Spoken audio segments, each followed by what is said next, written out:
Hi, this is Stephen. Before we start this episode, we'd like to pay tribute to one of our listeners who eventually became our friend, who sadly passed away last month. Baz, Uncle Baz, was a really important part of the community that we're so lucky to have surrounding Vayse. His mind worked in such a strange and wonderful way, and he was constantly making us all smile with his wit, wisdom, and weird ideas. He was incredibly generous with his knowledge, always eager to help people out and to share his wealth of experience. The support and feedback he gave us for each episode we released was a really big deal to us, and we won't forget it. He loved to share the music he was listening to and photos of his shrine. Once I was having a hard time and he sent me a photo of a flower. It was such a Baz thing to do. We never met in real life, but I could tell that he was a true original, a free thinker with a brilliant mind and a kind and gentle soul. We'll miss you, Uncle Baz, and we won't forget you. Thank you.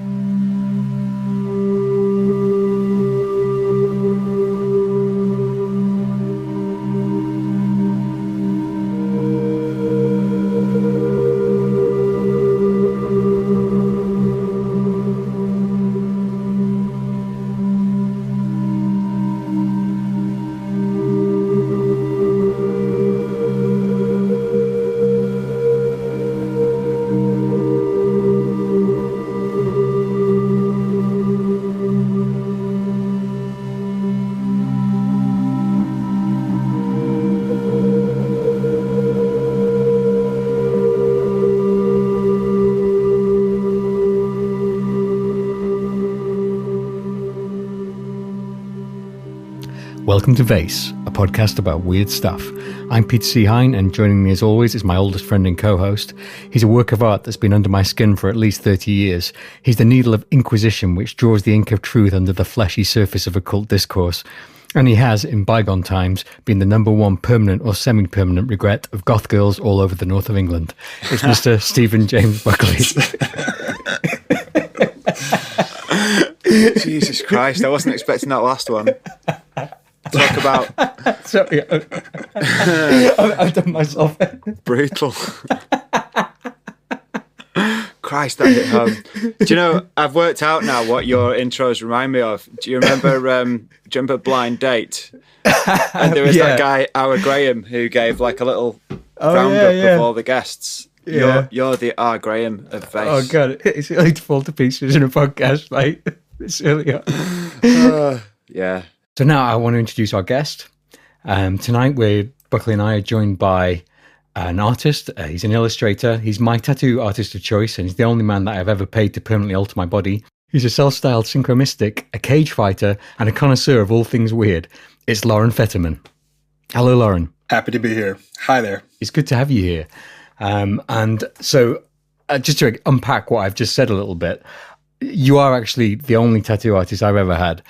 You've tattooed me twice, and that's how I know you. You and I were introduced by a mutual friend, and who actually told me, you will really, really get on with Loren. And so I kind of put all my eggs in one basket, and you were the only tattoo artist I considered. And as it turned out, we did talk for the entire, so I think, was it 6 hours the first time and 7 hours the second time that you tattooed me? Yeah, I think we do have 13 hours of occult conversation in the bucket. Yeah. It's funny, actually. I tattooed her shortly after tattooing you the last time. And she was like, I don't know what it is about Peter, but he has this amazing ability to get like the most private information out of the other guys at work. They just all confide in him the most private things. And I was like, yeah, I think I said some pretty private stuff to Peter too. And then he's talked me into doing a podcast with him. And I don't do that for anybody. So I don't know what kind of dark magic you're using, but well done. I can't tell you that, but I'm really pleased that you agreed to come along, because after the first time we talked, I did think, like, because I was really impressed, and this is as much for our listeners to know as telling you how much reading around all this stuff you'd done.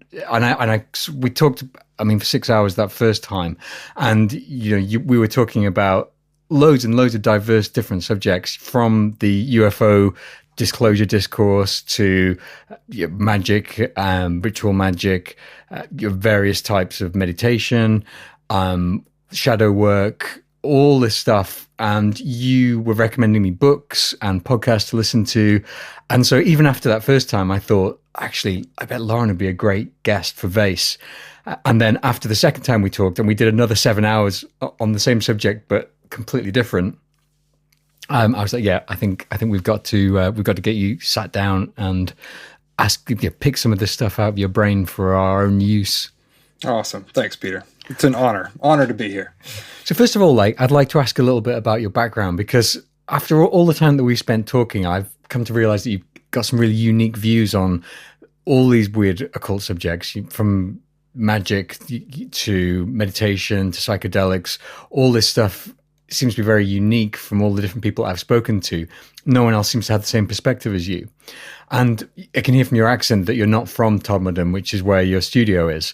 So whereabouts are you from, and what was the point at which you realized that there was more to life and reality and consciousness than what is described in consensus reality?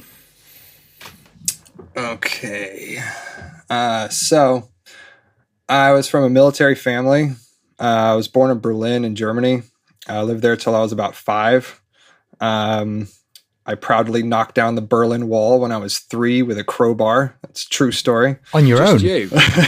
Just me. I can believe it's seeing you now. I assumed it'd be loads of other people as well, but I didn't realize it was just... Yeah, no, they used to have giant street parties out there, and that was some of my earliest memories, was watching my brothers tear it apart with hundreds or thousands of other people. So I was there till I was 5. And then I moved to Virginia. I was there till I was almost 10. And then I moved to the UK. And then I married a British girl. So it looks like I'm here to stay. So I guess that kind of helps give you a bit of an outsider's perspective on culture pretty early on. That might have helped. And then I guess a lot of it is just the product of an overactive artistic imagination. Yeah, I mean, I think I knew I was going to be an artist from about 5 or 6. Right. And so just spending a lot of time in my head, creating characters, creating worlds.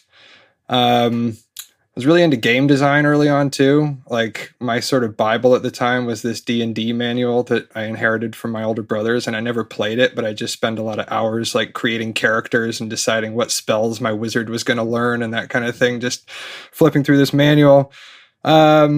And then I think around 14, I got into martial arts and psychedelics at about the same time. It's a potent combination. It sure is. Yeah, it was. I think I just wanted to be like a spellcasting ninja. That was sort of my guiding archetype. And it was like movies like The Matrix had just come out. That was a big inspiration. The Last Samurai, that kind of like meditating badass martial arts warrior. That was the guiding principle or inspiration. And my first psychedelic experiences were quite profound, I think, for somebody that age, compared to like when I try and talk about it with my friends afterwards. I was already kind of having encounters with entities and a lot of Kundalini stuff going on, and learning to manipulate that with Qigong, and just basically like copying stuff I'd seen Shaolin monks do on TV while tripping. But, you know, enough that, like, for example, the first time I did that was because my body was vibrating so much. I was like 15, I was on mushrooms, and I was trying to find a way to control this energy. I had this memory of watching these Shaolin monks on TV doing this, and, you know, created a chi ball. And it blew my mind. But even more so when I woke up the next day and discovered, oh, I can still do that. That wasn't just me being on mushrooms.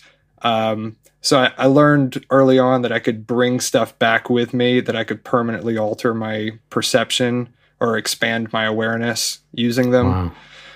And for listeners, so when you're talking about a chi ball, you're talking about sort of like body energy condensed into a ball, right? Yeah, it's like a pretty foundational sort of Qigong practice. You know, when you see people stood with their arms out in a circle in horse stance, they're building a chi ball, or there's different ways of doing it. But that was sort of one of my first encounters with what I considered to be a magical practice. And then, I just dabbled in a lot of psychedelics through my teenage years. And when I was 17, I think, somebody gave me a book by Jiddu Krishnamurti, who was, you probably have come across him, but he was Indian boy, I think, was discovered by Leadbeater in the Theosophical Society and then raised to be this world teacher. Actually did become a pretty profound teacher. And I read that at 17 and I didn't understand it, but I knew that that was definitely a path that I was going to pursue. Ironically, because his book is called like Truth is a Pathless Land or something. So anyway, and then I took some time off of psychedelics at university and I got really into meditation, and probably more in the form that I've heard you talk about it, Peter, like that kind of shamanic journeying.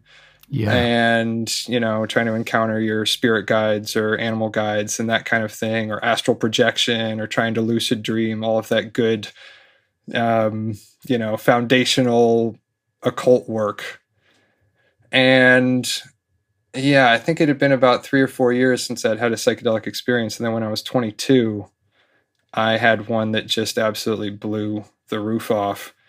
And we could probably come back to that in greater detail, but that was kind of the an initiation experience for me. It was a awakening experience, or Kensho, or whatever you want to call it. But for me, that was kind of a point of no return. And there was everything that came before that and everything afterwards.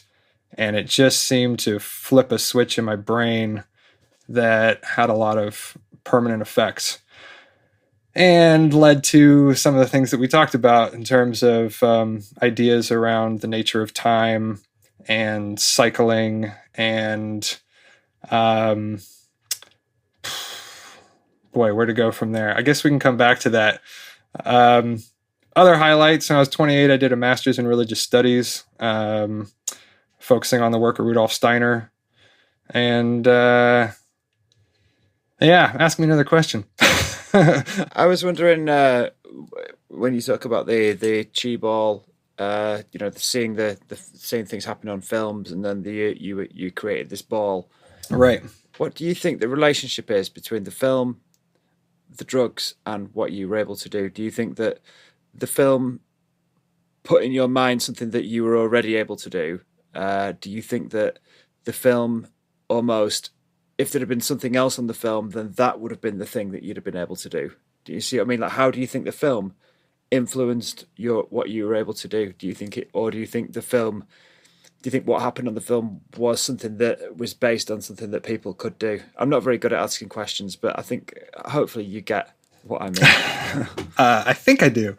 I think that the chi energy is very real, in the sense that I'd say that your imagination is something that circulates through your body as an energy, and you manipulate that through imagination. And that doesn't mean that it's just your imagination, because it has real effects in terms of healing. Or, like, one of the other things that blew my mind about that when I was a kid was that I zapped my family with it, and nice. I could make a chi ball with them where they're holding a hand out and I'm holding my hand out, and they're feeling this magnetic traction or repulsion coming from my hand. And my family are like the least woo people, you know. My military dad was bragging to my mom that he'd made a chi ball with me that was 2 feet wide, you know. And so it's almost like, I guess you're saying then that wasn't sort of almost implanted into the brains of your family by the film. I'm guessing the film didn't have the same impact on them as it did on you, but they were still able to feel it. So I suppose that answers the question in terms of, it is something that's there. It's not something that the film created for you and then it's something that everyone can do. Yeah, it's more just being reminded to try a technique that works. And I guess the film is based on, the film will be based on accounts of that actually happening. Oh, it was an actual performance of those. You'll have seen them, like when the Shaolin monks get on stage and they start sticking spears in their throat and that kind of thing. But they power up before they do it in various ways, different poses, to build up the chi and circulate it to the right part of their body. And I am no expert on this. This is something that I dabbled with a lot from like 15 to 21, 22 when I was at university. I had a Tai Chi teacher and stuff, but I'm not an expert on it at all. But I did learn how to circulate that energy very early on. And that was one of the main inspirations behind a lot of what I went on to do. And you think that the psychedelics almost sort of lubricated, almost kind of made it so that you were able to do that, kind of almost grease the wheels, so to speak? Yeah, I think I think that psychedelics primarily intensify your concentration. And I guess you can kind of say raise your frequency, but they definitely seem to fill your body with energy. You just, your vibratory level just ramps up and ramps up. Or at least this is how I often experience it. It kind of comes in waves. And so I end up trying to find a way to circulate that and externalize it or focus it. I definitely experienced that, but that was when I was having a bad trip. I felt like the energy come out, it entered me like in vibrations, like from the floor. I was listening to Pure Guava by Ween, which probably wasn't a good idea. Terrible idea to start. To start with. Do that again. And yeah, so that was about 5 hours of like existential nightmarish dread. After that, I should have had the foresight to try and direct that energy into a chi ball, but instead I kind of just had a horrible time. Yeah, it's definitely more of a negative experience when it's just sort of vibrating chaotically through your field. Yeah, and if you can smooth that out, then that tends to be when the juicy visuals start to manifest. But I know what you mean.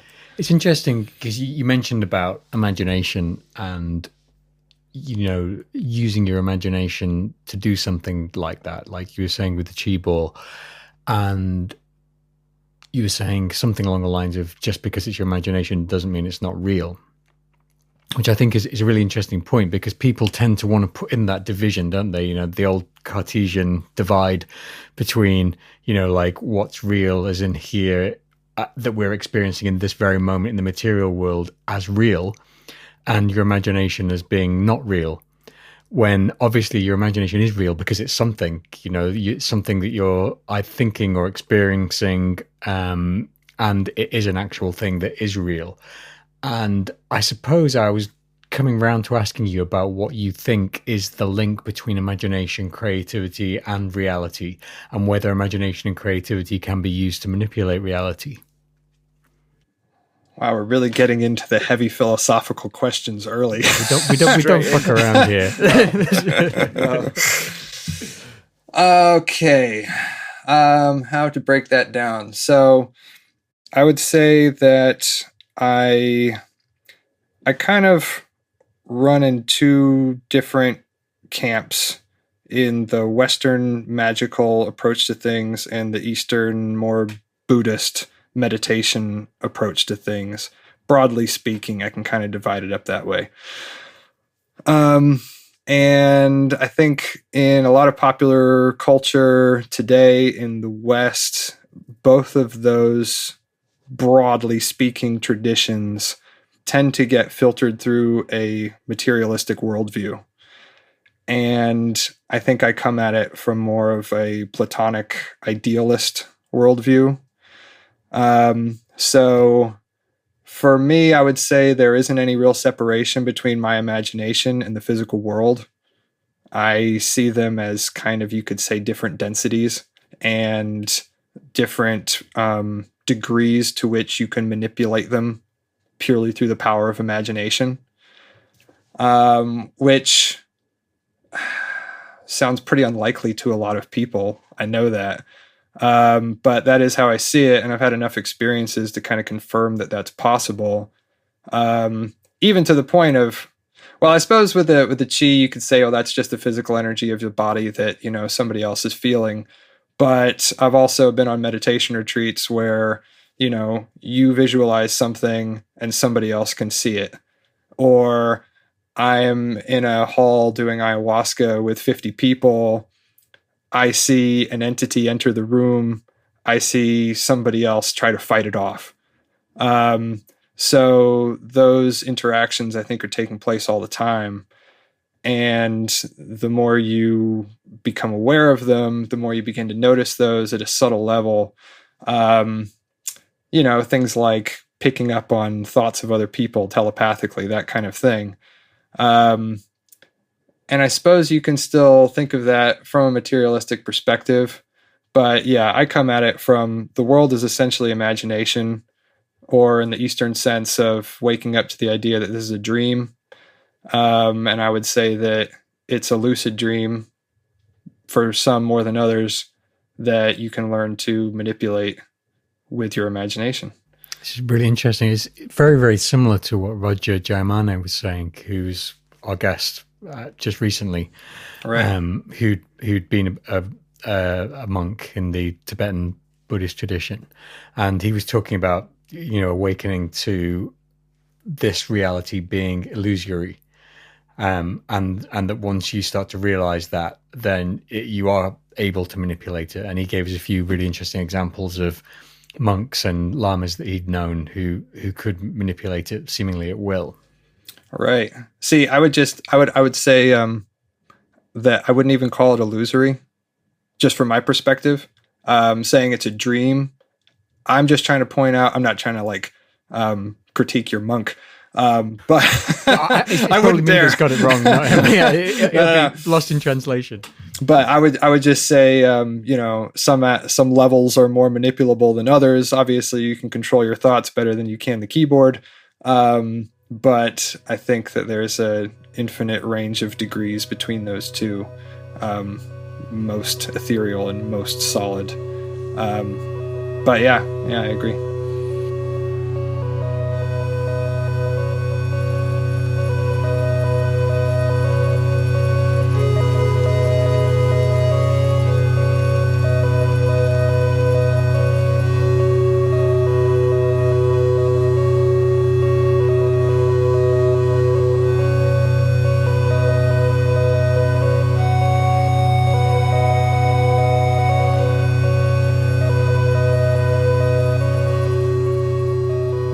What's interesting about your approach is that it seems to be at least in equal parts hands-on, very practical experiences of this, rather than, I know that you have read a lot, and I know that from talking to you before, and we'll talk a bit about what you've read later and that kind of thing, but you seem to have, you know, you dived in at an early age with the psychedelics and then the body energy and all that kind of thing. And often when I'm talking to you, we talk about your own personal experience rather than just something that you've read in a book.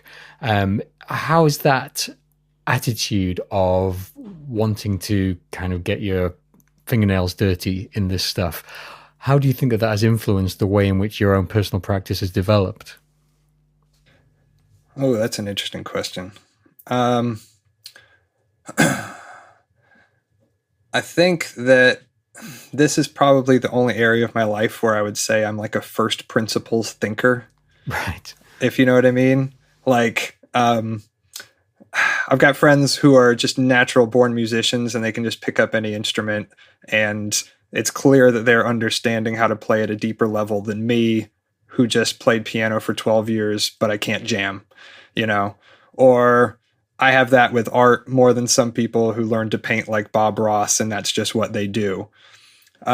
So I've always been more interested in kind of figuring out the foundational principles that make magic work, or what is enlightenment, what is awakening, what is initiation, what do we really mean by that, as opposed to learning to do the meditation correctly and hoping that the teacher tells me at some point that I've done the thing, you know? And I think I'm pretty skeptical as well of kind of handing over my sort of my personal narrative to teachers and that kind of thing, because there's a lot of squirrely teachers out there. And there's also a lot of people who have only really studied in one tradition. And I've had experiences with this where, because I'm coming to a meditation retreat and I'm not part of that lineage or something, I don't know the lingo. And even though I might have 15 years of very relevant experience that is parallel to what they're talking about, because I'm not putting it in those particular technical terms, they basically say, you haven't gotten anywhere. You're on rung one of the ladder, when later on down the line, when I understand things better, I realize, oh, that person just didn't understand how to map what I was expressing onto their map. But now I can see that, you've just dismissed a decade of my practice. So I think it's important to kind of map your own path. That's one reason. Another reason is just, I think it is more validating if, for example, if you're trying to describe your experiences in the astral plane or something, if you can describe that very particularly, and then look up if that relates to anything on, traditional, like, say you are in contact with an angel, you get the name of the angel, you get all of the qualities and attributes of this angel through your encounter with them. Then you look up, oh, wow, I've just been talking to this angel. This name matches to all of these attributes that are traditionally ascribed to that angel. Then you've made contact with something. Whereas if you go in and say, okay, I've studied all of the qualities of this angel, I'm going to try and, invoke it or evoke it.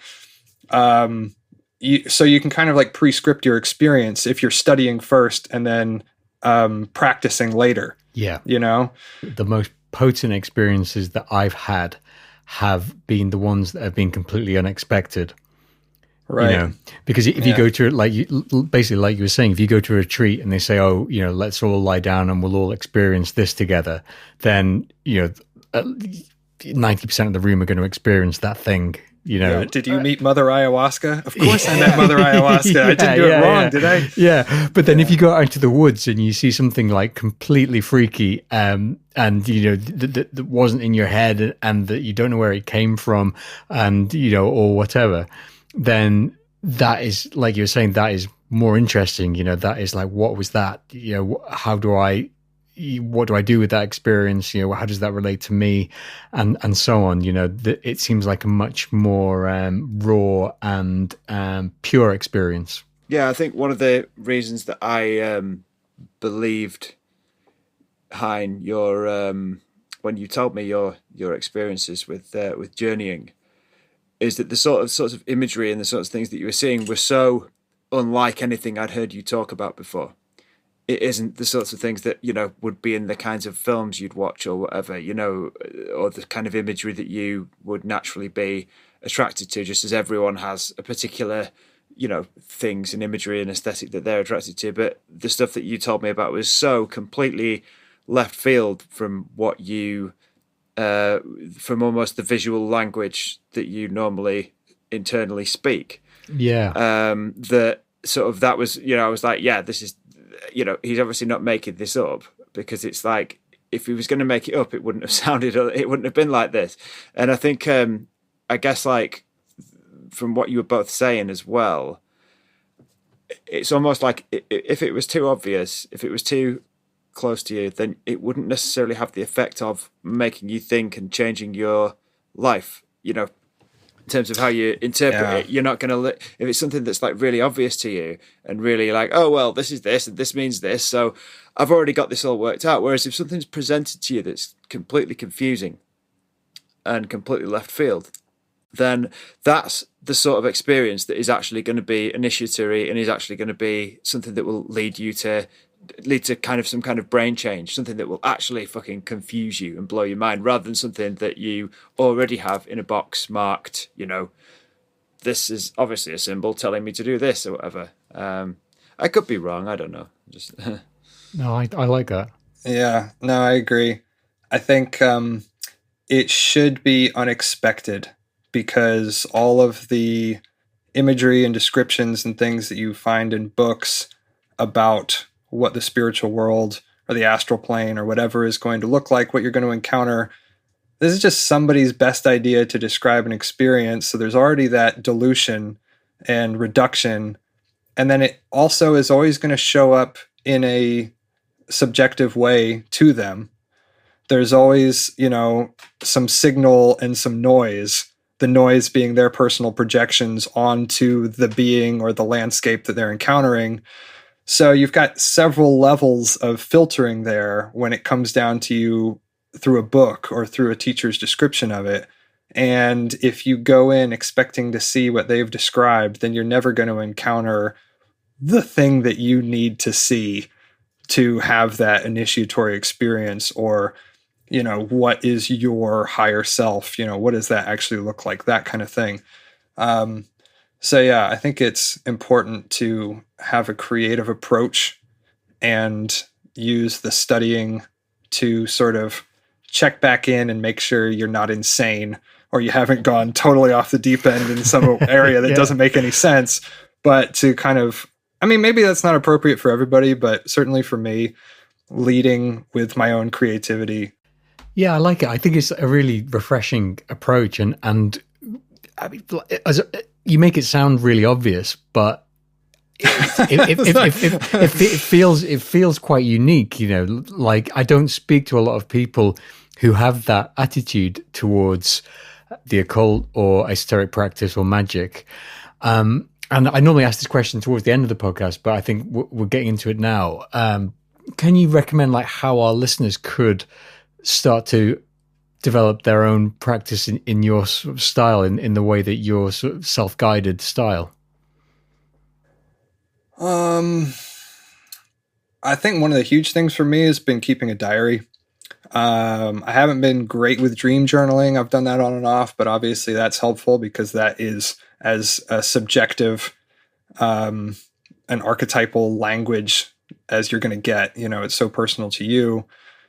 So yeah, paying attention to dreams, but then just, recording your daily experiences, not just in the nuts and bolts, but what are the themes of your life? I always ask people this when they're struggling with some issue, or they've had 5 bad things happen to them in 3 days. And it's have you noticed a theme between those 5 bad things? And it's and sometimes you can really pinpoint it. And it's it's all of the archetype of this being or this myth or something that's playing out in my life. So yeah, I think noticing themes, tracking synchronicities, another way to, put it, because that is a synchronicity. If you notice 5 things all happen that have this acausal connecting principle of a mythology or a comic book story or whatever it is, you're wow, how has that entered my life? So yeah, just paying attention to your own life and not discounting your own experience. And just in a general, I read this book, Writing Down the Bones, recently. Oh yeah. Great book. And it's a writer who is a Zen student, and her Zen teachers told her to make writing her Zen practice. And one of the big takeaways I got from that book was that she basically said, when people start writing about their life, they discover that they have the most rich, magical life anyone has ever lived, even if it's in their crummy apartment in Detroit or whatever, and they've never been anywhere and they've never done anything. It's just how zoomed in are you on your own world? And if you go in with the assumption that nothing magical has ever happened to you, but if you read this book published by so-and-so, then maybe you can get some of what they've got, you're never going to get it. And it's just a case of, both of those forms of writing, they're just techniques like meditation for increasing your awareness of the subtlety of pattern, whether it's visual patterns, whether it's patterns of events in your life, patterns of emotions, patterns of energy in your body. It's just they're all practices for almost increasing the resolution of, the visual display. It's getting better graphics in your life. And when you do that, everything becomes a magical technique. What do you think these patterns are? Because what you're talking about here is finding synchronicities, finding patterns within your life, finding patterns within your body, finding patterns within time. Where do these patterns come from, do you think? I mean, are they sort of like, are you thinking in some sort of way like the golden ratio, that everything has inbuilt patterns within it that are maybe like the structure of what's holding up reality or whatever? Yeah, I guess I get a sense of your question. It just feels like it's opening up such a giant can of worms. I'm trying to figure out how to find a way into that. What are the patterns? So I think, well, they're fractal, first of all. I guess generally speaking, I would say that space-time and consciousness are three things that arise together and vanish together. That's one of the fundamental things you learn from insight meditation. And they are fractal. And you can go infinitely down and infinitely up in scale. And that means that when you begin paying attention to the flow of time, and what I really mean by that, or one way of doing that, you can pay attention to the events in your life, but in a meditation sense, you're paying attention to the flow of thoughts and the themes of those thoughts.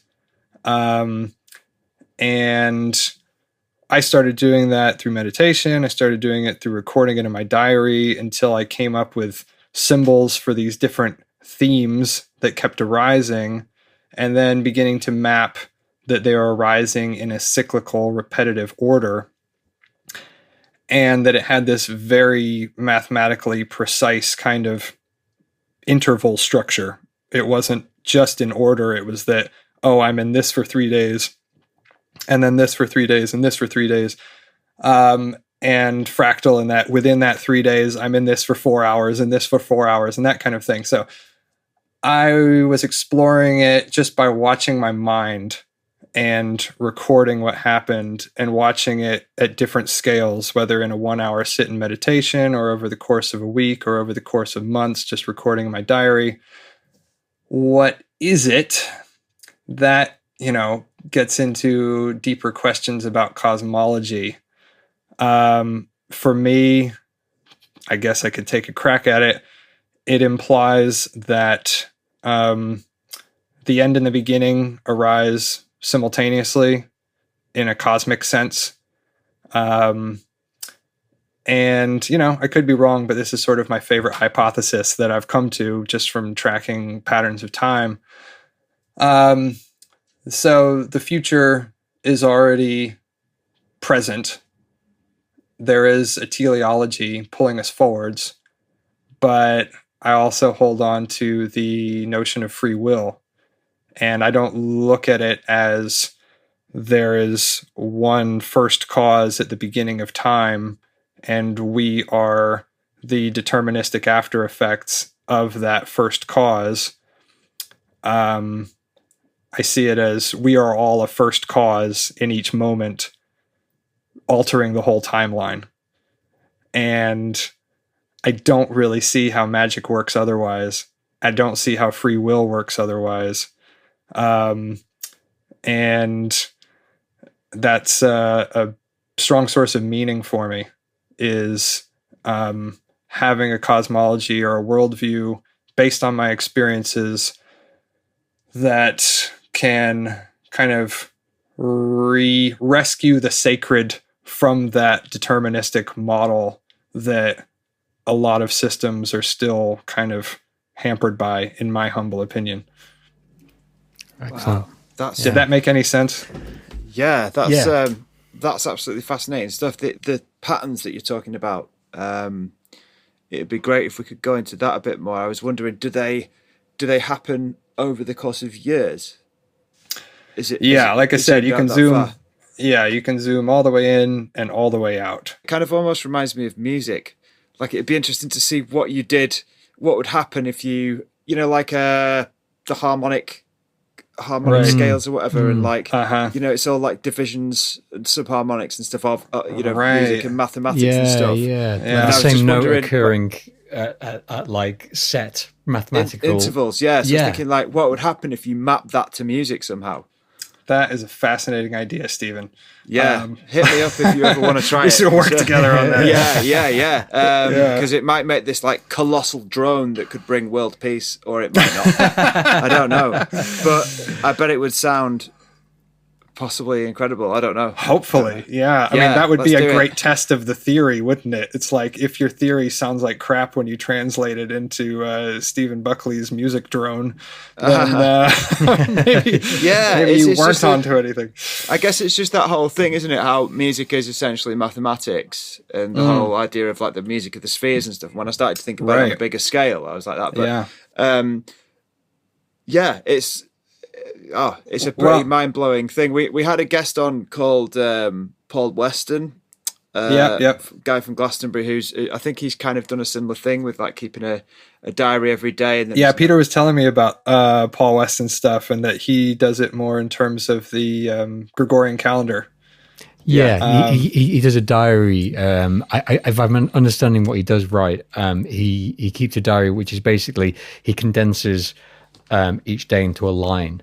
And then he does a line for every day, and then he goes back and looks at what was happening on this day, 1 year ago, 2 years ago, 3 years ago, whatever. But this brings me on to something that I've been looking forward to asking you about, which is something we talked about last time you were tattooing me, which is your particular method of doing this, your particular calendar that you devised to illustrate and document and discover these synchronicities or patterns or moments, recurring moments. Would you be able to talk about that a little bit? Yeah, I guess that brings us on to the timepiece and the calendar. So the timepiece was the first one I created. That came after a few years of keeping track of this in my diary at a sort of day-to-day, week-to-week, month-to-month scale. And I found that there was 8 levels, or 8 patterns. No, sorry. There was 8 cycles that I would continually cycle through. And at the end of each of these, I would have like a big dream or some kind of very meaningful encounter or something that marked the end of that and the beginning of the next one. And I initially thought that these fit the archetypes of the planets, 8 of them, Earth to Saturn, including Sun and Moon. And then I later came to think of it in terms of the I Ching trigrams. And I'd read my Terence McKenna Invisible Landscape. So I was already interested in the I Ching for that reason. But I had a very different system to McKenna. And then I was just listening to I noticed that I could see these patterns just in people's conversations over the course of like an hour. And I thought, wow, okay, you can zoom all the way in to that scale. I need a device to track it at that level. So I had a friend who is like a bit of a tinkerer, bone carver, craftsman, and we made this timepiece together with these 3 wheels carved out of bone. It was a very steampunk looking device that made me look like a permanent LARPer when I wore this for like 6 months. Just got a lot of weird looks, but it was a ton of fun to walk around and just track the symbolic meaning of my daily experience moment to moment. And that's when I started to notice certain people in my life have these characteristics. They represent that planet or that trigram to me. So I have a friend who always gets in touch when I enter Mercury, and she's a teacher who travels the world teaching English as a foreign language. And she also is a history teacher, all these very mercurial things. And, for a long period, I could tell when I enter Mercury, she's probably going to get in touch. I have the same thing with my brother. He's very Saturnian.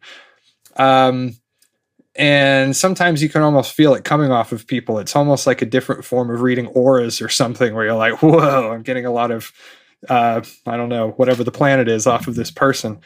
So I made this timepiece and I was tracking that trigram cycle. And a few years into that, I started thinking about, well, if it zooms all the way in, I need to make a map of it zoomed all the way out. So I made a 365 millimeter long calendar with 1 millimeter for a one-line summary of each day in my calendar. I was writing in very tiny writing. And okay, so now I need to tell you about the mirror trip I had, or the Garuda trip, which is where the calendar inspiration came from. Sorry, it's hard to try and get this all in order. So I had a mushroom trip, and in this trip, it started off pretty dark, and I encountered the kind of guardian of the threshold, I guess you could call it. I usually meet some kind of demonic, horrible entity that I need to get past to get to the good stuff. And this time it showed up as a giant sci-fi centipede creature coming down a tunnel towards me. But this creature, when it got up close, turned out to be made out of baby photos of myself, which was a really strange metaphor. And human centipede.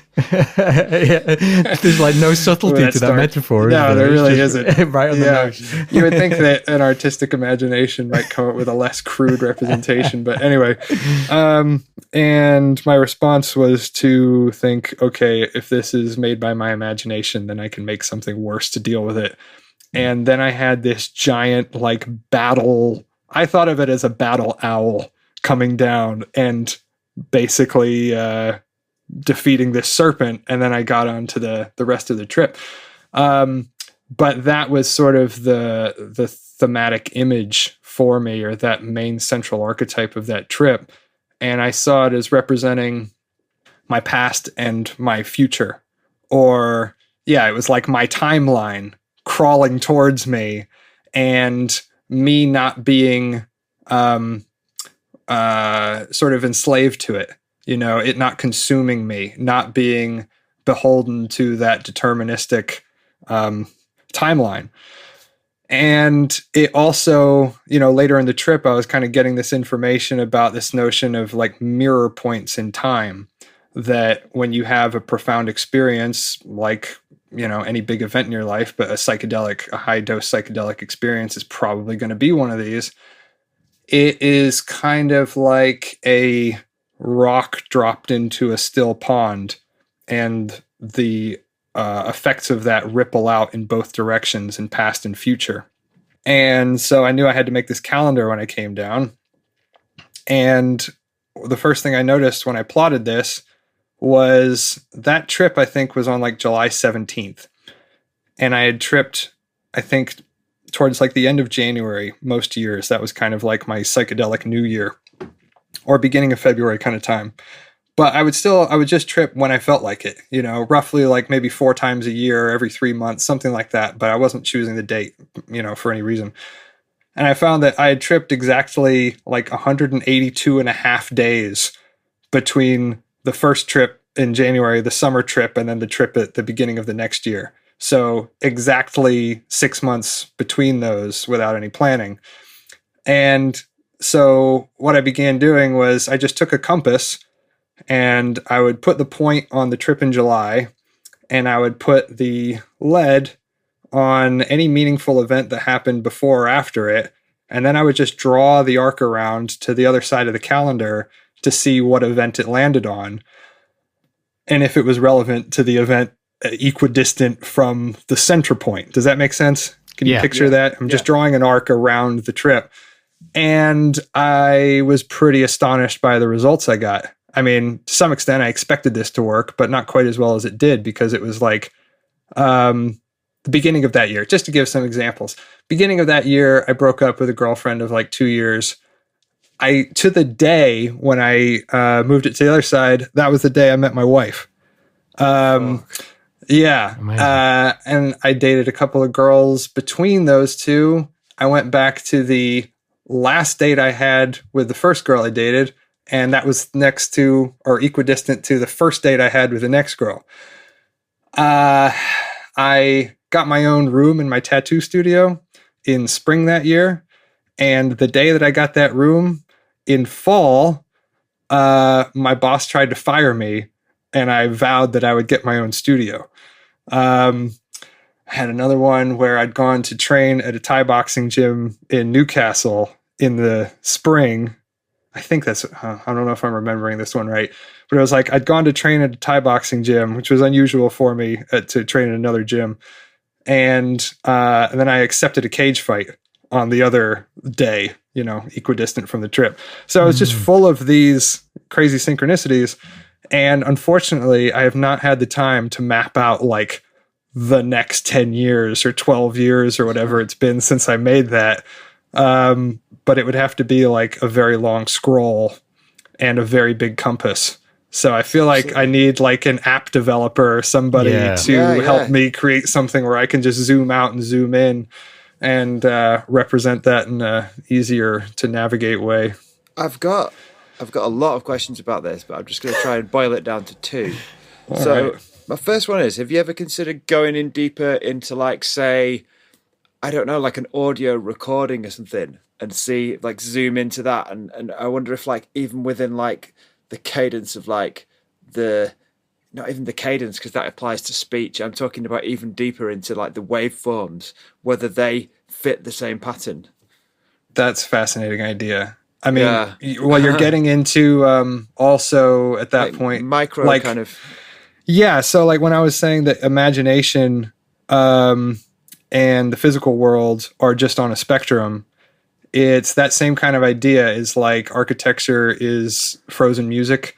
I think that's actually literally true. And like one of the things about the cycles is that you can watch them run down to an infinite speed. Like you can track them, and a 12-year cycle becomes a 3-year cycle, or becomes a 4-year cycle, becomes a 1.5-year cycle, and on and on and on, until you can say there is a particular day when that cycle becomes like frozen and it's just cycling at an infinite speed. And I think it becomes manifest in space at that point, is one way of looking at it. Yeah. But I think that, a lot of like Chinese internal alchemy, those kinds of practices are based on exactly this. It's like there is a fractal harmony to space-time and consciousness that we are trying to bring our organism into alignment with at every level. And, maybe that's a way to think about opening of chakras and that kind of thing. It's like when all of these subtle patterns in your system harmonize and, it becomes something like a new organ of perception, or it gives rise to a new form of awareness, or you become aware of a new aspect of the world. But that thing about music, I love the angle that you're taking it there. I don't know. It sounds like there's a lot of experiments. It came to my head. Like, I guess that you've kind of answered my second question, which was, is this just something that you think apply? I'm guessing that you don't think this, that it's just something that applies to you because you're special, you're the main character. This is something that everyone, because it is a thing, isn't it, where people can get into that and can think, oh yeah, I must be amazing because all this is happening to me. But your angle seems to be more, this is something that's accessible to everyone if they look for it. Oh yeah, there's absolutely nothing special about me. I don't know, man. You seem pretty amazing, but you can't even see him. I know, exactly. Maybe that's wait till you see his face. So, it's. I could talk about some of the advantages of it for just everyday use, or people who aren't necessarily deep into this kind of work. Like in meditation, there's a bit of a debate around whether or not it's a help or a hindrance to have a map of the territory that you're likely to move through. And, debates around how predictable is progress? Does everybody move through this same set of stages? So I'd say that the map I'm talking about in terms of just the structure of space-time is also a map of a path to awakening or a path to initiation or something. And it's also a map of how children develop, but in reverse. Sorry, that's kind of throwing a whole other thing in there, but it's also a map of how people's relationships evolve. Like I've watched my marriage move through these same stages that I've moved through in meditation, that conversations move through just in ordinary life. And yeah, I'm trying to think of where to go with that. It's interesting that you mentioned before, you mentioned harmony. Yeah. And because I was thinking that, especially when Buckley related it to music, if you're thinking of these patterns in terms of like a musical repeating thing, then surely being able to recognize these patterns is the first step in being able to harmonize things within your life. Yes and no. I wouldn't say that. No, I would say that it's not necessary. But I get where you're coming from. It's certainly helpful, but I haven't actually focused on this kind of mapping for a while. It's just something that's constantly going on in the background. I'm sort of always aware of it, but I used to be really obsessed with it. And, I could have set up my own like Inner-Astrology consultancy or something and, help people to create their own maps. And, maybe that would still be a good idea at some point. But the thing that moved me deeper into focusing on like insight meditation and that kind of thing was the awareness that as long as I'm still just becoming aware of where I'm at in a cycle and then sort of using that to orient myself and figure out how to tackle a particular issue or something, I'm still one step behind. I'm coming at it from being in the wrong place at the wrong time and trying to get into the right place. I guess what I mean is it's still just a purely logical exercise at that point. Whereas what my ideal was kind of more of a Taoist idea of you're naturally in the right place at the right time without needing to know why. You bend over just as the arrow whizzes over your head and you didn't even know the arrow was fired and you're just going about your business. And so, yeah, I mean, it can actually have the opposite effect. You can get very neurotic about this stuff. If you're in a bad place, if you're going through a dark night of the soul or something, the map can become not your friend. Yeah, I was going to say, obviously sort of the more I've thought about it, the more like there would be a temptation to look at when you were going to die. And that could, to a certain type of brain, that could actually be quite harmful, couldn't it? Yeah, I mean, take the mirror point and go to your birth and then extrapolate. You'd have to know what the midpoint would be, Yeah. Maybe if I have a really great experience when I'm like 42, I'm going to be like, that's it. I'm dead at 84. Nothing can top that. That's the most meaningful thing that will ever happen to me. I think what you said about almost not focusing on it too much is probably important. And I think that's probably, as a chronic overanalyzer, I think I'm best staying away from this pretty cool system because it is like, I know what I'd do. I'd abuse it and then I'd just end up getting properly fixated on like, a terrible thing happened to me, 3 years ago, whatever at this point. So, it's like, yeah, I can see what you're saying. Like, but I suppose it's interesting because that method of that kind of approach to life of kind of almost letting things happen a bit more and not trying to control everything is actually recommended in a lot of different ways by a lot of different types of people, and whether it be within magic or meditation or mental health. Yeah, and I mean even in systems which are very focused on transcendence and insight into emptiness and that kind of thing. I'm thinking about like Hindu Tantra practitioners, that kind of thing. They're still often into astrology. They still take that pattern tracking cosmological perspective and apply it for certain reasons, but they just don't make that their sole practice. So I think it's definitely something to have as a tool, and it is very powerful. And I also, can kind of use it as a teacher to orient myself. Like I said about, having sort of sovereignty over your own personal narrative and understanding where you are in your path. It can really help when you get blindsided by a sudden emotion or a string of bad luck or something. It can be really helpful to be able to turn to your maps and be like, oh, I get it. And gain a new meaningful perspective, a reframing of that experience that does orient you towards skillful means of how to deal with it. Yeah. So that's what I use it for. Yeah, like you're using it as a tool for reflection, not as like a guiding principle. Yeah, you want to sort of come back to it as you want to lead with your will and your emotions, and use the mind sparingly as a tool. But this is a very powerful and useful way to use your mind, in my humble opinion. And for people who are still fully at the mind level, like I'll give you just a small anecdote of ways that I've gotten some use out of it in the past.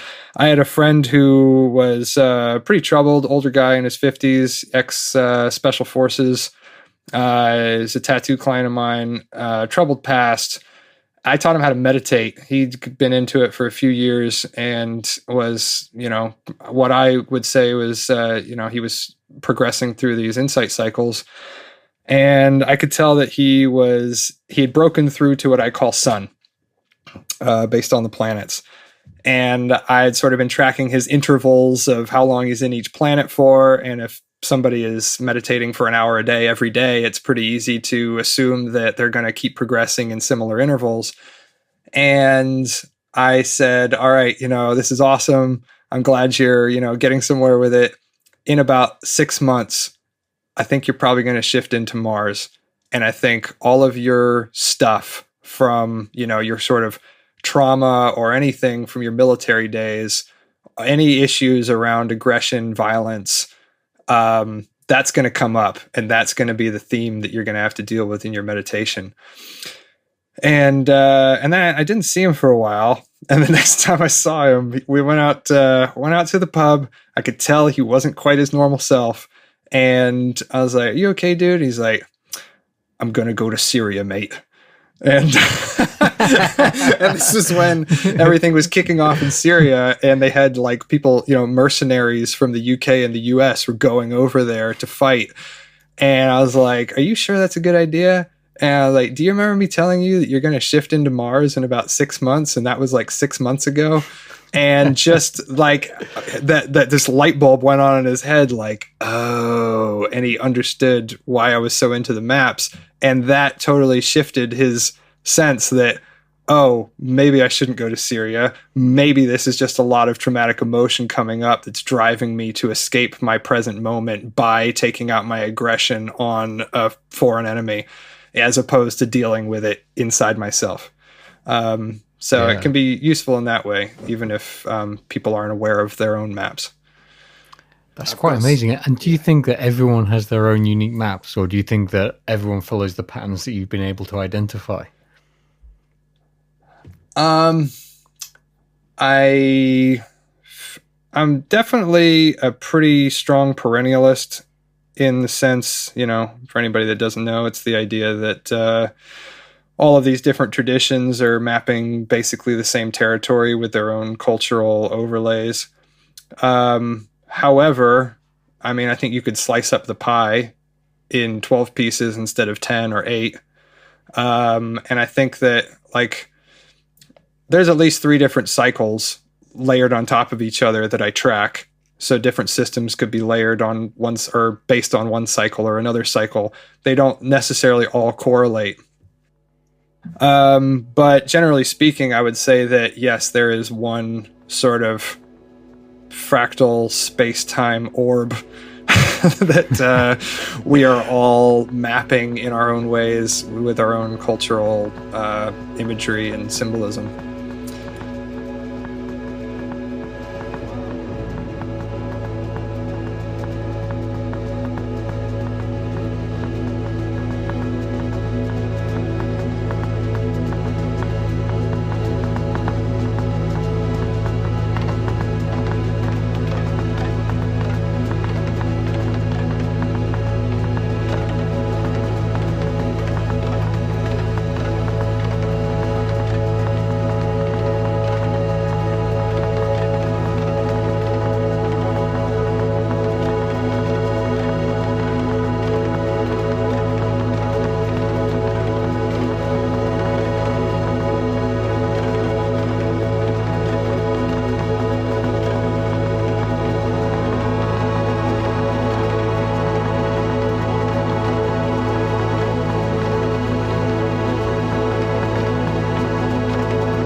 What do you think would happen if you time traveled? Like, I know that sounds like a flippant question, but actually think about it. Because would it, Yeah. would the cycles sort of split somehow, or would they? No, I think it's that ripple effect. Again, this is just my favorite pet theory of cosmology, but I don't see how any of my experience makes sense otherwise.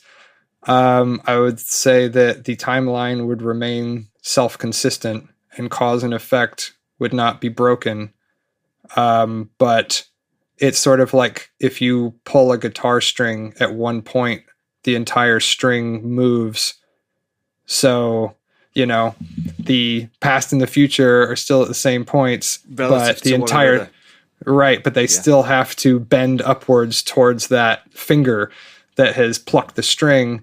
Or you can take an example from like Eric Wargo's book Time Loops, where he says that, I don't know, I'm not a mathematician. He claims that the mathematics has been done on this that shows that if you fire a billiard ball through a wormhole in the past to knock another billiard ball off its course, then that billiard ball will end up on a trajectory that sends it through a wormhole in the future to knock itself off in the past. So that timeline remains consistent. It's another way of saying you can't go back in time and kill your grandfather. That somehow it just doesn't happen. So, I don't see that as hard to swallow, really, because if it does remain self-consistent, you wouldn't know if you'd changed the past or not. It's kind of hard to prove and hard to disprove. Yeah. Do you think that how does this affect this kind of knowledge and this sort of system of thinking? How does it affect your kind of day-to-day life and your relationship with time on a daily, everyday basis rather than on a sort of magical basis? If it does at all. Good question. My relationship with time. Well, the most obvious thing is just the fact that I'm constantly aware of it cycling, and I'm constantly interpreting the events in my life in that way, but in an automatic sense, in the same way that you notice the weather, and the weather is always cycling, or your breath is always cycling. It just becomes natural like that. It becomes like a second language, essentially. At a deeper, more immediate level, there's stages in insight meditation practice where you can break through to a sense of this moment being the Big Bang. This is what I think people mean by emptiness. The experience of true emptiness is the experience of being the first cause. And the sort of Buddhist notion of everything being dependently originated, everything is co-arising. That is a way of talking about this. It's everything is fluid. Everything is empty, and just a very strong sense that the entire world could just fold up like an origami bird in a second. That's really abstract. That was one hell of a soundbite. I guess that's going off in a more sort of immediate energetic sense, but I guess that's an example of if you bring those patterns down to that subtle, like you were talking about the musical level, and I was talking about the inner alchemy energetic level, the experience of emptiness that is described by meditators, I think, is the result of that. It's the experience of that sort of, you could say it's like cycling at infinite speed. It's like as soon as an experience has arisen that you would take to be solid and actually occurring, it vanishes and is replaced by a new timeline. Not that that's a multiverse. It's the same timeline, but it's different from what it was a moment ago. That's more of my sense now. I don't know where to go from there. You should write a book. Boy, I wish I had the time. Yeah. Well, I'll ask Hine to stop getting tattoos. Well, you know, it's actually really nice to just have this conversation with you guys, because like I have tried to sit down and write this stuff out, and it just feels like such a colossal set of concepts that I feel like I need to do a PhD or something to begin, and it just never ends up going anywhere. But it comes out in a pretty easy, free flow when I'm just having a conversation about it and I have people to bounce off of. So yes, thanks for planting the seed or stimulating that. That's what we're here for. So there was two things that I wanted to circle back to that we talked about, if you're happy to. And one was, you mentioned that when you were about 22, you had like a mega trip that was initiatory in its nature. Right. Are you happy to talk about that trip a little bit? Yes, I will try and keep it concise because a lot happened. So that was February 13th, 2009. It wasn't a huge dose. It was like 3.5 grams or something of cubensis mushrooms, I believe. And it wasn't even a great trip. There was like 3 other people in the room that had housemates walking in and out, interrupting it. One person had never tripped before and was terrified of the chandelier for some reason. And I actually thought I was down. I thought I was just about down. And then suddenly I was just gone. That's the only way I can explain it. Well, I'll try again. Suddenly I was pure consciousness in a void. And it's an archetypal experience that people have. You could call it samadhi or different things. And then I had a thought that was something like, this is cool. And then it was like the Big Bang happened. And I was like a photon being hurled through this matrix of light with these different size sort of stars systems that I was moving through. And, it's this golden light. And then that began to take on structure and color. And it was sort of watching the universe come into being from the point of pure consciousness.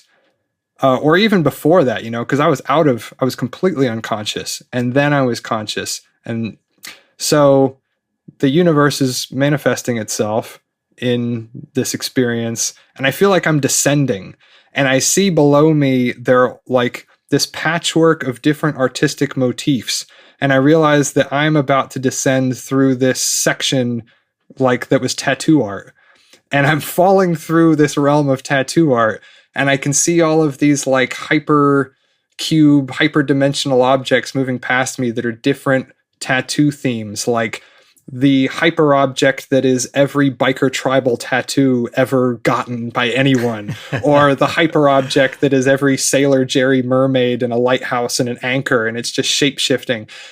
And anyway, I'm moving through this domain, this realm, and then I'm back in my body, and the world has remanifested around me, and I was just glowing with energy, and I just felt one with the universe. That archetypal thing, I won't bore you too much with the indulgent emotions, but it took me like 20 minutes to be able to speak. And when I finally did, my buddies are asking me like, how was it or whatever? I said, I know where tattoo art comes from.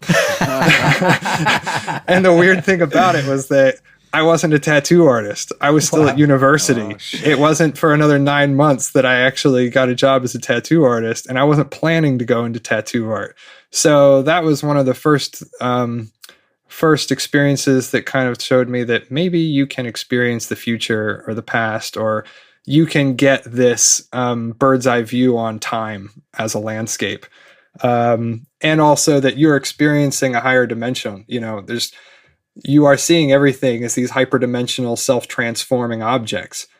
So anyway, that was a cool experience, but I tripped enough to know that you get kind of an afterglow and then you come down.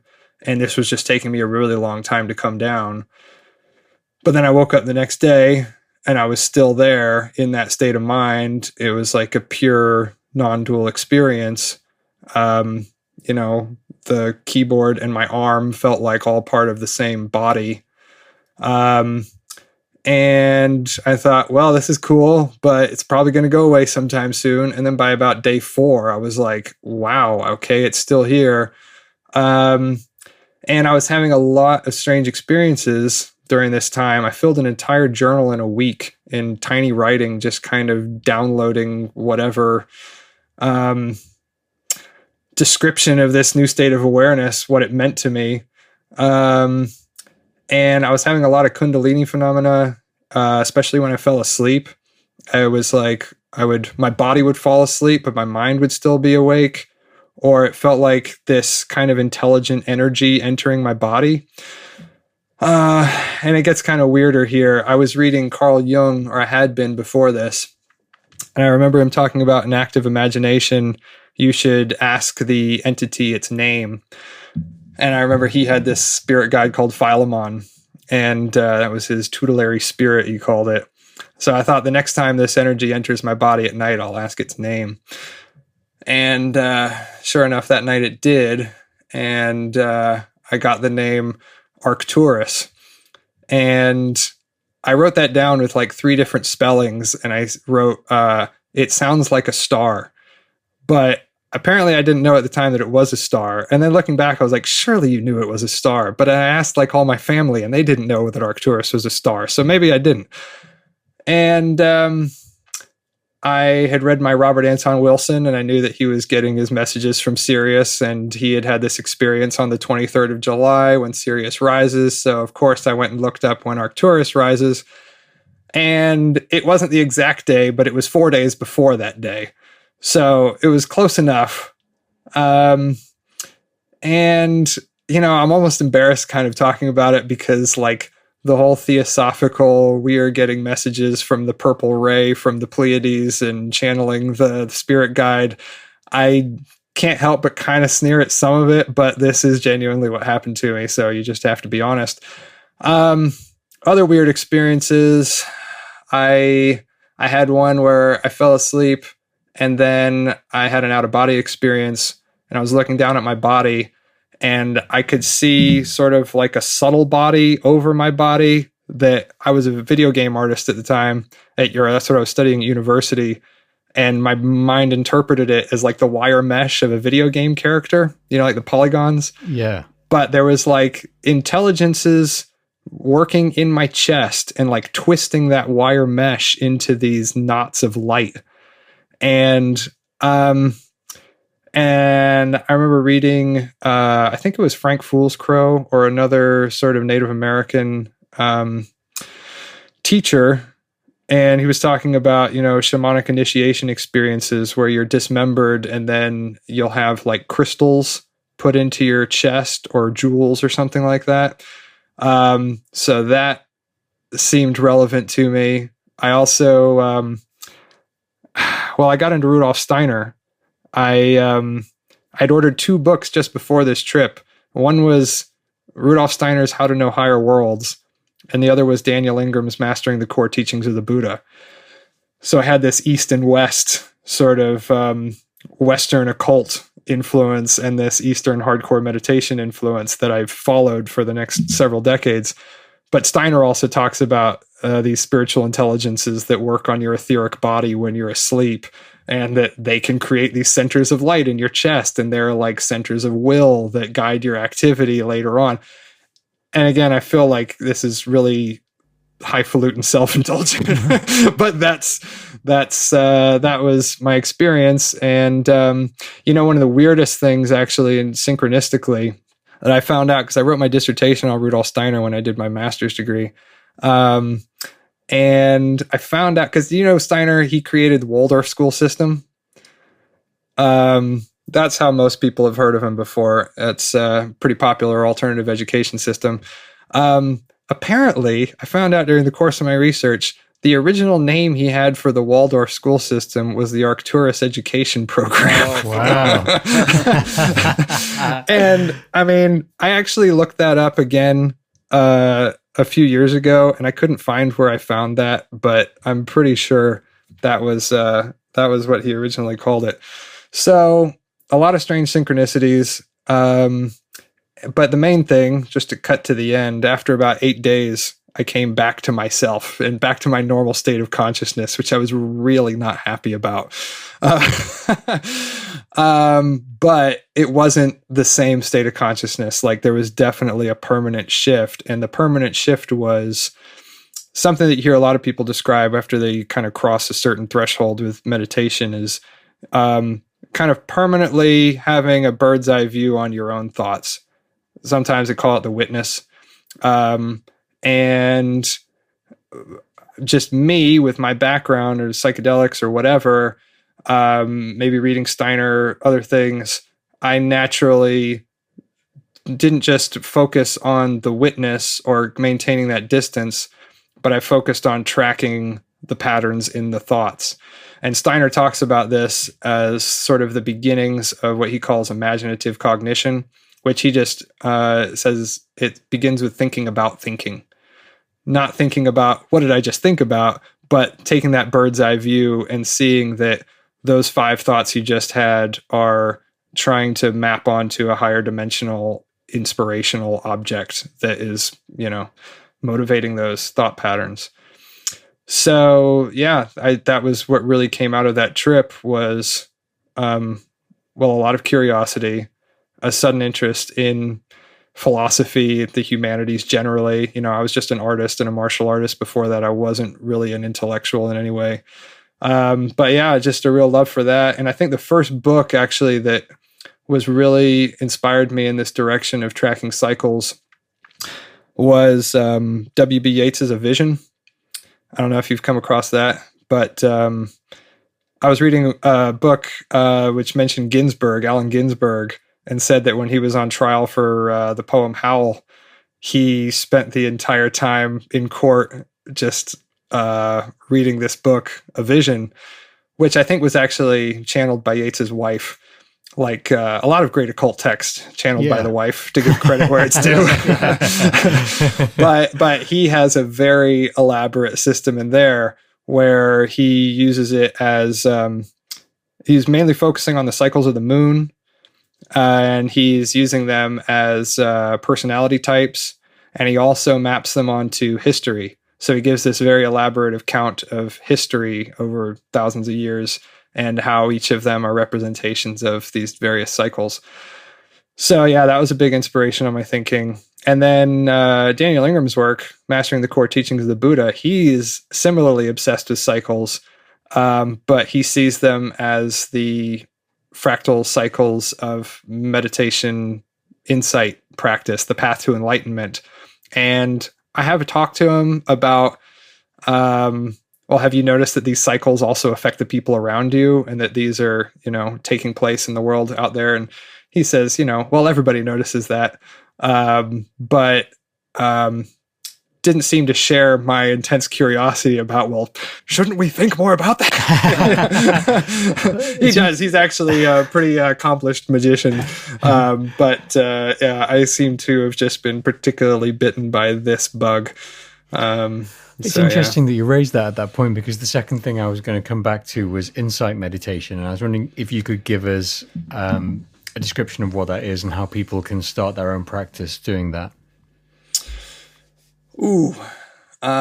So insight meditation. You'll often hear meditation practice broken into 2 major categories. You've got your concentration practice and your insight practice. And insight practice is another way of saying insight into emptiness, or emptiness teachings. And that is really where the transcendence of ego, or the realization of the non-permanent nature of your self comes from. That's how you become aware of that. Whereas concentration practices, they're very useful for that as well. They make insight practice easier to do, but you could use them to just solidify your sense of ego. and just use them for, manipulating the world through magical effects, that kind of thing. When you talk about concentration practice, is that like focus on breath or focus on a mantra? Yeah, any meditation object. Could be a candle flame, could be the breath, could be different body parts, could be just an imaginative object, the classical, just visualize a blue ball or a white cross or a red triangle or any of those things. And just really, strengthening your ability to control your imagination. And obviously that's immensely useful in magical practice.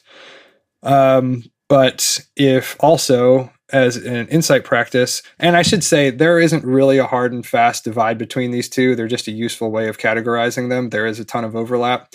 If you go really deep into concentration practice, it's hard not to eventually notice that your sense of self is actually something like an empty illusion. And likewise, it's hard to go really deep into emptiness practices without attaining deep states of concentration. Sorry, you asked a question about insight practice? Yeah, so how can people get started with their own insight practice? Because when we've talked about meditation before, I think most people we've talked to kind of recommend, you focus on the breath, like we were saying, you focus on, it's like concentration, because that's very accessible, and very, very sort of easy to do. You can just close your eyes, you can focus on your breath and you're there. How do people start an insight meditation practice? Right. Well, at the sort of simplest explanation, it's taking that object of concentration and then noticing any aspects about it that are impermanent.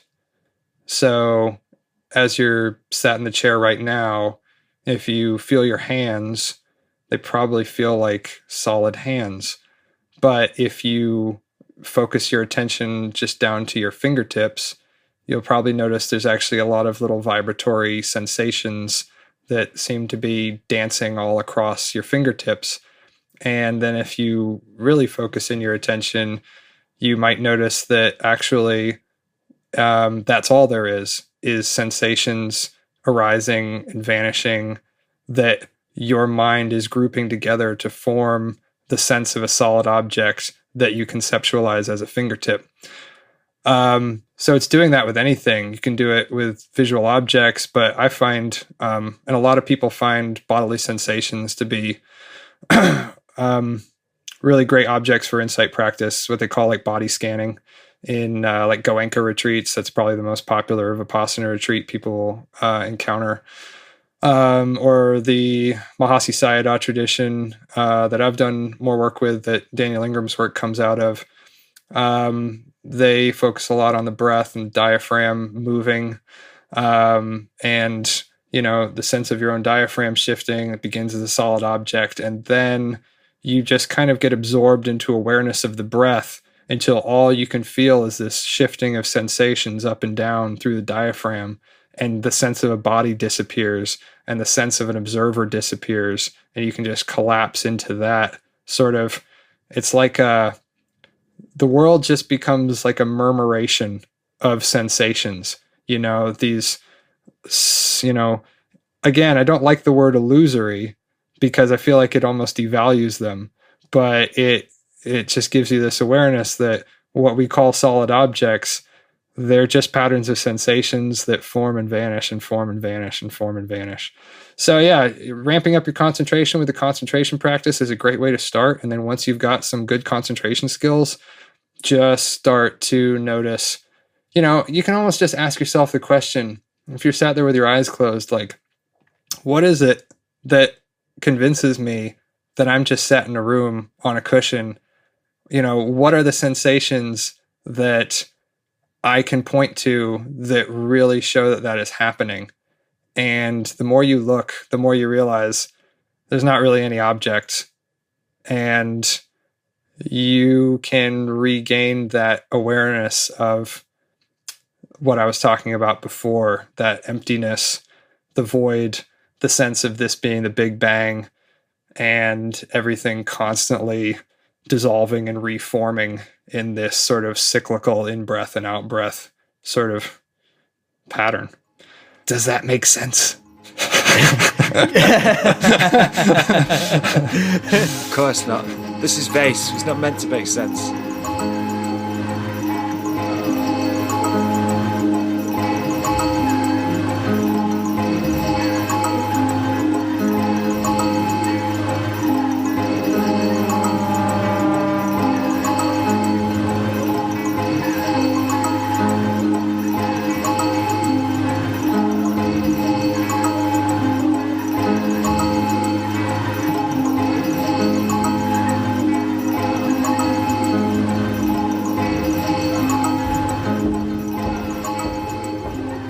So we usually ask our guests to recommend some reading material or movies or music or podcasts or documentaries or television series or anything that will relate to what you've been talking about tonight, or something that you think that listeners of Vayse might just be interested in. Is there anything like that you could recommend? Well, some of the books I already mentioned. Daniel Ingram's book, Mastering the Core Teachings of the Buddha, is great. Maybe not as your first meditation book. Jack Kornfield's A Path with a Heart. It's probably a better introduction. Rudolf Steiner's How to Know Higher Worlds, if you're interested in sort of the Western initiatory, more occult path. Valentin Tomberg, if you've ever come across Meditations on the Tarot. I've got my microphone propped up on a copy of that book right now. Oh, really? Yeah. Great. Yeah, he was an anthroposophist, which was Steiner's tradition that he founded, and then he left it for Catholicism. But he was a very esoteric form of Catholic. That book is like an absolute masterpiece. I've also recently been getting into Sri Aurobindo. I've got a 1,000-page brick of a book called The Life Divine, which was sort of his masterpiece work as well, that I'm working through. He's just such a clear communicator from the more Eastern Hindu side of things, and shares a lot of similarities with Steiner. I kind of see them as parallel teachers. I don't read a ton of fiction nowadays, but I think I recommended The Tyndalos Asset by Caitlin R. Kiernan to you. You did, yeah. And I feel like that she has a wonderfully dark imagination, which really captures some of the edgier side of psychedelic experience, which I've spent a lot of time there. Hopefully everybody else won't have to spend quite as long in those waters. Films. Have you ever seen The Fountain? Yes. Yeah. Many times. Love that movie. And I really felt like that kind of captured the kind of themes that I'm fascinated by, the way he goes back in time and has those parallel synchronous encounters with his previous selves and that kind of thing. Great Incredible soundtrack by Clint Mansell. Yeah. There we go. Oh, yeah. I'll have to watch it again and pay attention to that. Podcasts, I've been listening to this one recently. It's a lot of fun.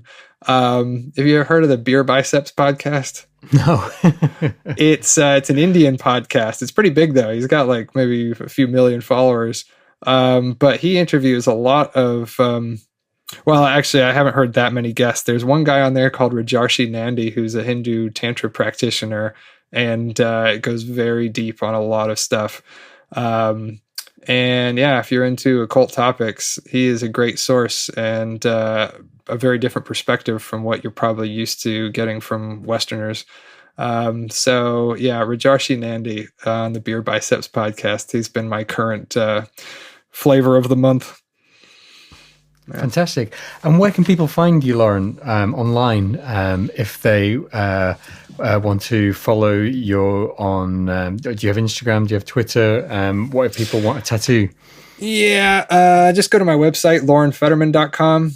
And I'm on Instagram as Loren Fetterman Tattoos. I am not a huge social media person, but so I don't post that much. But if anybody's in the area and wants a tattoo, get in touch. I also do oil paintings. If you want a badass piece of artwork for your wall, get in touch.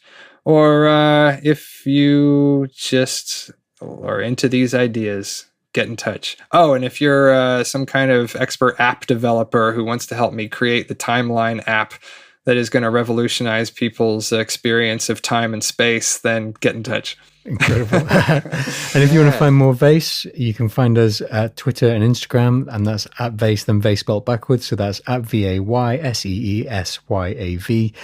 You can find our website at www.vayse.co.uk. You can get episodes of Vayse on all major podcasting platforms, or at least most of them, but only at www.vayse.co.uk can you get the full show notes, which Keith puts a lot of work into, and we're all very proud of. You can email us at vayse@gmail.com with any weird experiences that you have, any ideas, or anything you'd like to recommend to us. You can get the soundtrack from Bandcamp. That's done by our very own Stephen James Buckley here under the name Polypause, and any money that he makes from that he puts back into the podcast very generously. And if you have any spare cash that you'd like to chuck at us, we have a Ko-Fi. And if you give us a regular donation, you can join our Discord server, which is a lot of fun on there. And there's lots of like-minded people talking about lots of interesting, weird stuff on there. So thanks very much, Loren. It's been absolutely incredible to talk to you. And we'd love to do it again sometime if you'd like to come back. That would be awesome. This has been a lot of fun. And yes, great questions. You actually started at the end of where I thought we might get to. It's like I thought, keep you guessing. Yeah, it's like, let's get to the real philosophical meat of the issue first and just go from there. This is where the lack of professionalism comes through, I think. No, it was great. It was great. I was wondering, Loren, so with your system, your kind of the kind of mirror point system and the mapping out and everything. Mm-hmm. Out of every sort of well-known person, well-known character, alive or dead, who would you like to do that on? Who would be the person that you'd most like to come to you and say, listen, I want you to do my map? And they can be alive or dead, and don't be boring and say someone that no one's heard of. Don't say like, oh, my wife or something, because it's, that's not the sort of question it is. It's a silly question. I've already done hers. I'm always mapping hers and our relationship. Gosh, who would I want to map the life of? Well, I have to come up with somebody. I'm real curious about Rudolf Steiner. I wrote my dissertation on him. He, to me, is controversial character. But as far as just someone who's gone to the depths and seems to have had, forgotten more spiritual initiations in his personal path than I will ever have in my own life. It's like, I've kind of done that with him to some degree. I can see where different themes in his work come up and they seem to follow this planetary pattern. He founds the Anthroposophical Society, and then his next thing is like trying to stop World War I happen, which feels very clearly like the shift from Sun to Mars that I talked about with my friend. And it's all about stopping the war. And like that shift, it's this moment of deep sadness as well. And he built the first Goetheanum, which was the center for the Anthroposophical Society. And he was like carving it out of wood with his own hands. He was like really put all of himself into it. And then it got burned down by some arsonists. Don't know who. And then he built a new one out of concrete, this massive angular concrete structure. The other one looked like something you might find in Rivendell. And then he built this like concrete fortress, like try and burn this down. And that to me was just such a clear example of that. And then shifting into Jupiter after that, towards the end of his life, he gets very into sort of revolutionizing the arts, and he creates eurythmy, which is this form of dance, and anthroposophical forms of painting, and which to me is very Jupiterian. And it's sort of like, oh, you get out of this warlike phase of Mars and you can just focus on this more creative, artistic, peaceful, disciplines. So yeah, I would like to do that in more depth, I think, with Steiner probably. Is there a fictional character you'd like to do it to? Ooh.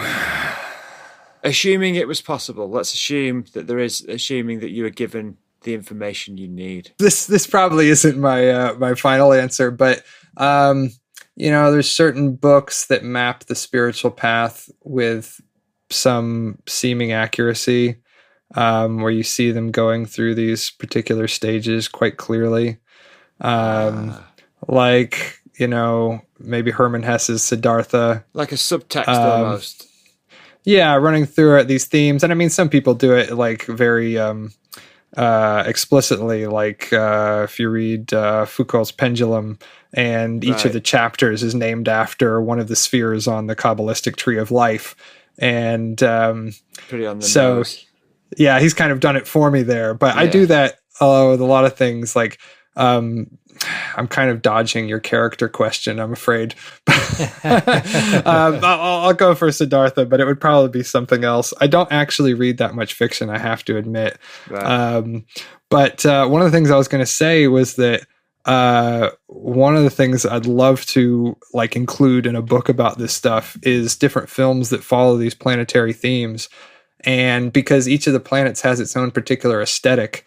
And like one of the things I've noticed is like Uranus, it's like the masculine, it is kind of grayish, bluish, technological, AI, those kinds of themes. And when I see a film like Dark City, like that is Uranus through and through. And one of the weird things that I notice is like Uranus, the whole thing is characterized by this longing to get to Neptune. Neptune represents like the light at the end of the tunnel that you're doing your manly martyred striving for, you know? Yeah. And when I see films that have this very obvious Uranus aesthetic, again and again, I see it come up where I can name 3 off the top of my head. In Dark City, there's actually just a random scene in there where he's trying to get into a nightclub called like Neptune Rising or something. And or Ad Astra. Did you ever see that? It wasn't great. It was sci-fi with Brad Pitt. Brad Pitt, yeah. He is trying to go and reach his father, who is somewhere between Uranus and Neptune. Wow. And the whole film's color palette is, again, this very muted, like almost black and gray.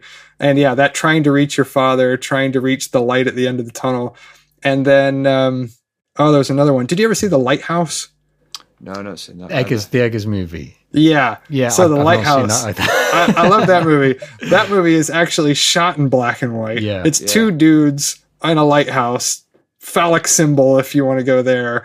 And only Willem Dafoe's character is allowed to go and manage the light at the top, and he's like drunk looking at it. It's this intoxicating experience for him to look at the light at the top of the lighthouse, and he won't let Robert Pattinson's character go up and do it.